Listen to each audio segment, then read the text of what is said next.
Hello மக்களே 539 எபிசோட்ல பேரலாம். போன எபிசோட் பார்த்தா ஷிரகுஷியை காப்பாத்திட்டு லூஃபி எங்கிருந்து போய்கிட்டே இருக்கான். யாரை அடிச்சுட்டு போறான்னா வேண்டர் டெக்கன் அடிச்சுட்டு போறான். இன்னொரு பக்கம் என்னன்னு பார்த்தா நெப்டியூன் சமா வந்து எல்லாத்தையும் காப்பாத்திட்டு அங்கிருந்து தப்பிச்சு கிளம்பிக்கிட்டு இருக்காரு. ஆனா ஹார்டி ஆளுக ஸ்டெராய்டை போட்டு சுத்தி வளைக்கிறாங்க. இன்னொரு பக்கம் அவன் அங்கிருந்து கிளம்பி போய் சீ ஃபாரஸ்ட்டுக்கு போறான். அவனோட க்ரூ மட்டும் ஒரு ஆளா வந்துகிட்டு இருக்காங்க.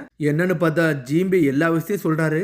ஆர்லாங் வந்து அப்ப ஈஸ்ட் புல்ல இருந்து தப்பிக்கிறதுக்கு மெயின் காரணமே வேற யாரும் இல்ல, அதுக்கு நான் தான் காரணம், அவனை நான் தான் பிரிசன்ல இருந்து தப்பிக்க வச்சேன்னு சொன்ன அடுத்த செகண்ட் நாமி அப்படி ஷாக் ஆகுறா. அதுக்கப்புறம் அப்படி கட் பண்ணி யாரை காட்டுறாங்கன்னா நம்ம ரோபின் தான் காட்டுறாங்க. அவளோ போனி கிளிப்ஸை தேடி இன்னும் உள்ள போய்கிட்டு இருக்கா. 4 போனி கிளிப்ஸை கண்டுபிடிச்சா மட்டும்தான் வந்து ராஃப்டைலுக்கு போக முடியும், அதான் ஒன் பீஸை கண்டுபிடிக்க முடியும். அந்த போனி கிளிப்பை தான் அவ தேடி போய்கிட்டு இருக்கா. நடந்து போய்கிட்டு இருக்கிறதுல சடனா எதையோ ஒண்ணு பார்த்துட்டா இந்தாதான் இருக்குன்னு சொல்லிட்டு ஷாக் ஆகுறாவா. அதுக்கப்புறம் கட் பண்ணி இன்னொரு பக்கம் காட்ஸா தான் காட்டுறாங்க. அவனுங்களும் ஜெட்டு மாதிரி போய்கிட்டு இருக்கானுங்க. எல்லாவனும் தப்பிச்சு வெளியே போறாங்க. வெளியே வந்து பபுள் கோரல்ஸ்ல எல்லாரும் ஏர்ல நின்னுகிட்டு இருக்கானுங்க. சில சோல்ஜர்கள் வந்து வெளியே வந்துட்டாங்க. ஆனா நம்ம கிங்க விட்டுட்டு வந்துட்டோமே, நம்மளோட மிஷன் ஃபெயிலியர் ஆயிட்டுன்னு சொல்லிட்டு மினிஸ்டரோ பேசிக்கிட்டு இருக்காரு. டே இது கிங்கோட ஆர்டர்டா, அதனால யாருமே வந்து இப்ப நம்ம ரீட்ரீட் ஆக கூடாது, பிரின்ஸ் ஃபுக்கபோஷி போய் நம்ம கூட்டு வரணும், இந்த கம்யூனிகேஷனை ஸ்டார்ட் பண்ணுங்கடான்னு சொல்றாரு ரைட் மினிஸ்டர். அது மாதிரி பிரின்சஸ் ஷிரகுஷி வர கூட்டு வரணும், அதுக்கு ஒரு டீம் ரெடி பண்ணுங்கன்னு சொல்லிட்டு ஒவ்வொரு டீமா ரெடி ஆகிக்கிட்டு இருக்கானுங்க. இங்க ஒரு பக்கம் போய்கிட்டு இருக்கிறதுல ஃபிஷர் ஹில்ஸ்னு சொல்லிட்டு இன்னொரு ஏரியாவை கட்டுறாங்க. அங்க என்னன்னு பார்த்தா ஃபிஷ்மன் பைரட்ஸ் ஒருத்தரும் களத்தில் இறங்குறாங்க. எல்லாரும் எல்லா இடத்தையும் அடிச்சு நொறுக்குறானுங்க. எல்லாரும் கேக்குறாங்க எதுக்கு இந்த இடத்துல அடிச்சு நொறுக்கிறீங்க, உங்களுக்கு என்ன தாண்டா வேணும்னு சொல்லிட்டு. டே நான் சொல்றத செய்யுங்கடா, இதுல ஏர் நில்லுங்கடா, இது ஒரு டெஸ்ட்னு சொல்றான். என்ன டெஸ்ட்னு சொல்லிட்டு ஷாக் ஆகுறாங்க. இது கேப்டன் ஹார்டியோட ரூல்ஸ்டா, நீங்க இந்த கண்ட்ரில இருக்கணும்னா நாங்க சொல்றபடி தான் செய்யணும்னு சொல்றான். என்னால முடியாதுன்னு சொல்றான், ஆனா நீ செய்யணும்னு சொல்றான். சொன்னோன்னு சரின்னு சொல்றானுங்க. நான் சொல்றத செய்யுன்னு சொல்றாங்க. சடனா காலத்துக்கு இதுல வைக்கலான்னு போறா, ஆனா அதெல்லாம் பண்ண மாட்டேன்னு சொல்றாங்க. இதை நீ பண்ணாதான் இந்த ஊருக்குள்ள இருக்க முடியும்னு சொல்லிட்டு கிண்டல் அடிக்கிறானுங்க. ஏதோ ஒரு போட்டோ கீழே போட்டு அதுல ஏறி மிதிக்க சொல்றானுங்க அவனுங்க. ஃபிஷ்மன் கல்ச்சருக்குள்ள இதெல்லாம் நாங்க செய்யக்கூடாதுன்னு சொல்றாங்க. ஆனா யார் பேச்சும் கேட்க மாட்டேங்காங்க. டே அவங்க சொல்றத கேளுங்க அப்படின்னு சொல்லிட்டு ஹியோசோசியோ சொல்லிக்கிட்டு இருக்கான். அவன்லாம் வந்து ஓல்டு ஜெனரேஷன்ல உள்ளவன். அந்த போட்டோல ஏறி நில்லுங்க, இல்லைன்னா அந்த ஐலண்டை விட்டு கிளம்புங்கன்னு சொல்றான் அந்த ஃபிஷ்மேன். இதெல்லாம் எங்களால செய்ய முடியாதுன்னு சொல்லிட்டு கத்திக்கிட்டு இருக்கானுங்க. சடனா ஒரு பானையை தூக்கி போட்டு வெட்டி வீசுறான் எல்லாத்தையும்.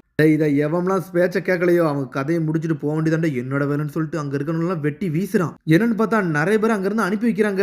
இந்த போட்டோல நீங்க ஏறி மிதிக்கலனா உங்களால இந்த ஊர்ல இருக்க விட மாட்டேன்னு சொல்றானுங்க. அவனுக்கு எதுக்குன்னு அந்த ஊரை விட்டு போக சொல்றீங்க, எங்களால வந்து ஹியூமன்ஸ் வாழ்ற ஏரியாலாம் வாழ முடியாதா, அவனுக்கு வாழ விட மாட்டானுங்கன்னு சொல்றாங்க. அவங்க ஆல்ரெடி இந்த ஹியூமன்ஸை பத்தி உங்களுக்கு எல்லாமே தெரிஞ்சிருக்கு, அப்பனா எதுக்கு நான் சொல்றதை செய்ய மாட்டேங்கன்னு சொல்லிட்டு ஒரு சத்தம் வருது. எவனும் ஒருத்த கழுத்தை பிடிச்சி தூக்குறான். அவன் அப்பனா கிங் கார்டி சொல்றதை செய்டான்னு சொல்லிட்டு இன்னொரு ஃபிஷ்மன் வரான். அவன் பேர் ஜியோ. ஒவ்வொரு ஏரியாலயும் ஒருத்தனே கட்டுறாங்க. என்னன்னா பார்த்தா அவங்க சொல்ல செய்ய பாக்குறாங்க, ஆனா செய்ய முடியாம வருத்தப்படுறானுங்க. டே இந்த போட்டோ மேல ஏறி மிதிக்கலன்னா உங்களை அடிச்சு கொண்டுறோன்னு சொல்லிட்டு ஒருத்தனை அடிச்சு பறக்கூட வரானுங்க. பார்த்தா ஃபுக்கபோஷி மாசா வரான். மாசா வந்து ஒருத்தனை அடிச்சு பறக்க விடுதான். டே ஏன்டா இப்பெல்லாம் செய்றீங்க, எங்க அம்மாவோட போட்டோ மேல ஏன்டா ஏறி மிதிக்க சொல்றீங்கன்னு சொல்றான். பார்த்தா அதான் குயின் ஒத்தையுமே அவங்க ஆல்ரெடி இறந்துட்டாங்க. இந்த போட்டோல தான் ஏறி மிதிக்க சொல்லி இருந்திருக்கானுங்க. அதுக்கப்புறம் கோரல் ஹில்ஸ்னு சொல்லிட்டு ஒரு ஏரியாவை கட்டுறாங்க. டே நம்ம என்னடா பண்ண, வேண்டர் டெக்கனும் இங்க இருந்து போயிட்டான், பிரின்சஸ் ஷிரகுஷி வரை நம்மளால காப்பாத்த முடியலன்னு சொல்லிட்டு அங்க இருக்க ஃபிஷ்மன்லாம் வருத்தப்படுறானுங்க. ஆனா டின்னருக்கு அவங்க வந்துருவாங்கன்னு சொன்னாங்களே, இது என்னடா புதுசா இருக்குன்னு சொல்லிட்டு கேக்குறாங்க.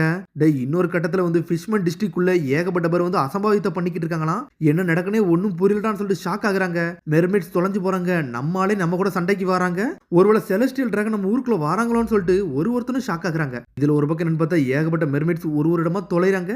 அதுக்கு எல்லா காரணமே வந்து இந்த கரிபோ தான். இருக்கிற ஒரு பெரிய மெர்மெய்டை பார்த்துட்டேன், அவளை கடத்தவன இங்க இருந்து போக மாட்டேன், அவ தான் எனக்கு தேவைன்னு சொல்லிட்டு கத்திக்கிட்டு இருக்கான். யாரை பார்த்திருக்கான்னா பிரின்சஸ் ஷிரகுஷி தான் பார்த்திருக்கான். பேசிக்கிட்டு ஒரு லேடி வரா, யாருன்னு சொல்லிட்டு கேக்குறா. பார்த்தா வருத எல்லா மெர்மெய்டை கடத்திட்டு போய்கிட்டே இருக்கான். இன்னொரு பக்கம் கட் பண்ணி சீ ஃபாரஸ்ட் தான் காட்டுறாங்க. அப்பான்னு சொல்லிட்டு பிரின்சஸ் ஷிரகுஷி அழுவுதா. கவலைப்படாதீங்க, எதுவும் இங்க நடக்க போறதில்ல, நாங்க இதை பார்த்துக்கணும் சொல்றாரு ஜீம்பே. அப்படி காப்பாத்திரீங்களான்னு சொல்லிட்டு ஷிரகுஷி கேக்குறா. கண்டிப்பா நான் கிங்க காப்பாத்துவேன், கவலைப்படாதீங்கன்னு சொல்றாரு அவரு. ஓகே பாஸ் ஜீம்பேன்னு சொல்லிட்டு சந்தோஷப்பட்டுக்கிட்டு இருக்காவா.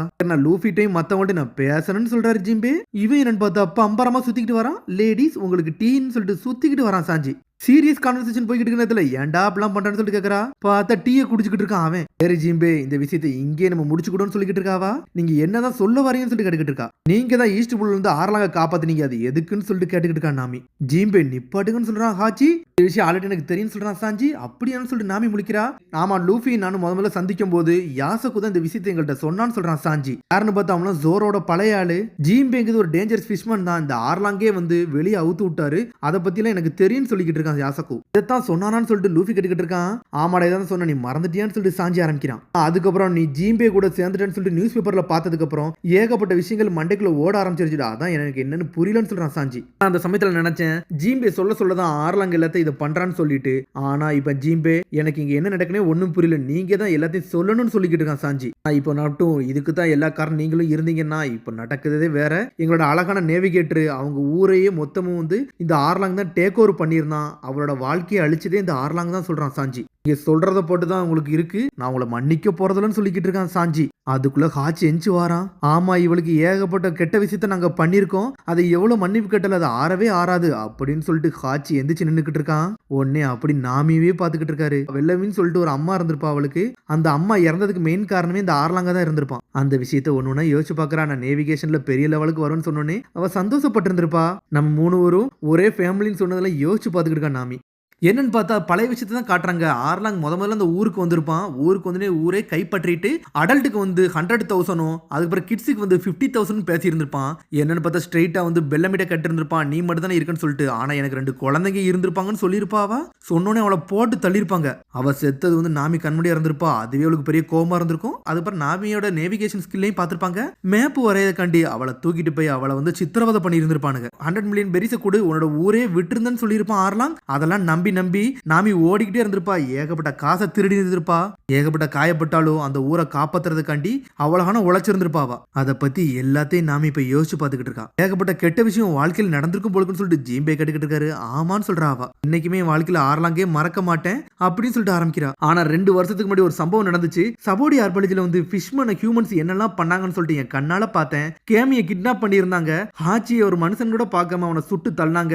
எல்லாமே எனக்கு அப்பந்தான் புரிஞ்சிச்சு. அந்த சபோடி பார்க்கல ஆர்லாங் பார்க்க மாதிரி எனக்கு இருந்துச்சுன்னு சொல்றாவா. ஆனா நாமி நீ என்னதான் சொன்னாலும் நீ என்னை மன்னிக்கவே கூடாது, நான் அந்த அளவுக்கு உனக்கு மோசமான விஷயத்த பண்ணிருக்குன்னு சொல்லிட்டு ஹாச்சி மன்னிப்பு கேட்டுக்கிட்டு இருக்கான். ஆனா நாங்க குழந்தைய இருக்க சமயத்துல சொல்லிட்டு ஆரம்பிக்கிறான் ஹாச்சி. ஹியூமன் வாழ்ற வேர்ல்ட்ஸ்ல நாங்க வாழணும்னு ஆசைப்பட்டோம் அப்படின்னு சொல்லிட்டு சின்ன சின்ன விஷயத்துல ஆர்லாங் எல்லாரும் ஒன்னா இருந்த சமயத்துல யோசிச்சு பாக்குறான் அவன். அப்ப ஆர்லாங் எல்லாரும் வந்து அந்த ஊர்ல இருக்க நடக்கிற ஃபெஸ்டிவலை பார்த்து என்ஜாய் பண்ணியிருந்திருக்கானுங்க. ஆனா நாங்க ஹியூமன்ஸ் ஏகப்பட்ட வந்து கஷ்டப்படுத்திருக்கோம் எனக்கு புரியுதுன்னு சொல்றான் ஹாச்சி. அப்படி பேசிட்டு கொஞ்சம் கொஞ்சமா வழி ஆரம்பிக்குது. நான் வந்து ரொம்ப நாளைக்கு முன்னாடி ஃபிஷ்மன்ஸையும் மெர்மைட்ஸையும் வந்து இவங்க ஒரு மீன் வகையை தான் ஒரு சமயத்துல பார்த்தாங்க. அதுக்கப்புறம் 200 வருஷத்துக்கு முன்னாடி தான் வந்து ரீகா கிங்டத்துக்கும் இந்த வேர்ல்டு கவர்மெண்ட்டுக்கும் ஒரு ஒப்பந்தம் போட்டாங்க, ஃப்ரெண்ட்ஷிப் ரிலேஷன்ஷிப் போட்டாங்கன்னு சொல்றாங்க. ஆனா அதுக்கப்புறம் வந்து ஹியூமன்ஸுக்கு வந்து இந்த ஃபிஷ்மன்ஸ் பிடிக்காமலே போயிருச்சுன்னு சொல்லிட்டு இருக்காங்க. ஆனா ஒப்பந்தம் போட்டதுக்கு அப்புறம் ஹியூமன்ஸ் எல்லாம் இந்த ஏரியாக்கு வர ஆரம்பிச்சாங்க. ஃபிஷ்மன் ஐலண்டையே டேக் ஓவர் பண்ண ஆரம்பிச்சாங்க. அவங்களோட வந்து அராஜகம் அதிகமாச்சுன்னு சொல்லிட்டு இருக்காரு அவரு. ஆனா ஒயிட் பேர்டு தான் வந்து எங்க ஏரியாவே காப்பாத்தினாரு. ஃபிஷ்மன் ஐலண்டை வந்து அவர் ப்ரொடெக்ட் பண்ண ஆரம்பிச்சாரு. அதுக்கப்புறம் தான் இந்த ஏரியால நாங்க சந்தோஷமா இருக்க ஆரம்பிச்சேன்னு சொல்றாரு அவர். ஆனா என்னதான் நடந்தாலும் ஃபிஷ்மன்ஸை வந்து எப்பவுமே அவங்க வெறுக்கதை விடவே இல்லை. சபோடி ஆர்பலிஜில தான் நீங்க பார்த்திருப்பீங்கல்ல ஹாச்சிக்கு என்ன நடந்துச்சுன்னு சொல்லிட்டு. இதே மாதிரி தான் வந்து ஃபிஷ்மனுக்கு ஏகப்பட்ட காயங்கள் எல்லாம் நடந்துகிட்டே இருக்குன்னு சொல்றாரு ஜிம்பே. எப்பவுமே ஃபிஷ்மன்ஸுக்கும் ஹியூமன்ஸுக்கும் ரிலேஷன்ஷிப் எப்போ ஒரே மாதிரி தான் இருக்கு, நம்பிக்கையே இல்லாம போய்கிட்டு இருக்குன்னு சொல்றாரு அவர். ஆனா வந்து என்னோட வாழ்க்கையவே மாத்தினது வந்து மொத்தமே 2 பேர் தான் சொல்றாரு அவரு. அவரை என்னைக்கு நாங்க மறக்க மாட்டோம், எங்க ஹிஸ்டரி சேஞ்ச் ஆனதுக்கு காரணமே அவங்க தான் சொல்றாரு ஜிம்பே. ஒன்னு வந்து குயின் ஒத்தேமுன்னு சொல்லிட்டு ஆரம்பிக்கிறாரு ஜிம்பே. அவங்க தான் வந்து பிரின்சஸ் ஹிரோகோஷியோட அம்மா அப்படின்னு சொல்றாரு. ரெண்டாவது யாருன்னா வந்து ஃபிஷர் டைகர், அவர் ஒரு லெஜெண்டரியான ஆளு. ஏகப்பட்ட ஸ்லேவ்ஸ் அவர் தான் காப்பாத்தினாருன்னு சொல்லிட்டு இருக்காரு ஜிம்பே. இந்த பேரை ஆல்ரெடி நான் கேள்விப்பட்டிருக்கேன்னு சொல்றான் லூஃபி. எவ்வளவு பெரிய ரூல்ஸே உடைச்சு எரிஞ்சாரு. ஹோலி லேண்ட் மரியா ஜூஸ்ல போயிட்டு ஏகப்பட்ட அடிமைகளை காப்பாத்தினதே அவர் தான் சொல்லிட்டு இருக்காரு அவர். யாரெல்லாம் அங்க அடிமைகளா இருந்தாங்களோ எல்லாத்தையும் காப்பாத்தி ஒரு சன் பைரட்னு சொல்லிட்டு ஒன்னு உருவாக்குனாருன்னு சொல்லிட்டு இருக்காரு. ஆமா, நான் ஆர்லாங் ஹாச்சி எல்லாருமே வந்து சன் பைரட்ஸ் சொல்லிட்டு இருக்காரு. ஒரு காலகட்டத்தில் நாங்கள ஒரே குரூல தான் இருந்தோம்னு சொல்லிட்டு இருக்காரு. ஆனா நாங்க கவர்மெண்ட்டுக்கு எதிரியா வாழ்ந்துகிட்டு இருந்தோம். ஃபிஷ்மன் பைரட்ஸே ஃபர்ஸ்ட் நாங்க தான் சொல்லிட்டு இருக்காரு. ஆனா குயின் ஒத்தேமே எப்பவுமே வந்து ஹியூமன்ஸுக்கு நல்ல ரிலேஷன்ஷிப் போய்கிட்டு இருந்துச்சுன்னு சொல்றாரு. இந்த ஃபியூச்சரே மாத்தன்னு நினைச்சாரு. ஆனா ஃபிஷ்மன் டைகரும் வந்து அவர் ஃபியூச்சரை மாத்தன்னு தான் நினைச்சாருன்னு சொல்லிட்டு இருக்காரு அவர். ஆனா எந்த பக்கம் கரெக்ட் எந்த பக்கம் ராங்கன்னு சொல்லிட்டு எங்களுக்கே தெரியலன்னு சொல்லிட்டு இருக்காரு. ஆனா 2 பேருமே வந்து ஃபிஷ்மன் வாழ்க்கைக்காண்டி தான் வந்து போராடிக்கிட்டு இருந்தாங்க. அதோட முடியுது. அதுக்கு அடுத்த எபிசோட் சந்திப்போம். மறந்துடாம சப்ஸ்கிரைப் பண்ணி ஷேர் பண்ணி கமெண்ட் பெல் பட்டன் மறந்தாங்க. See you bye.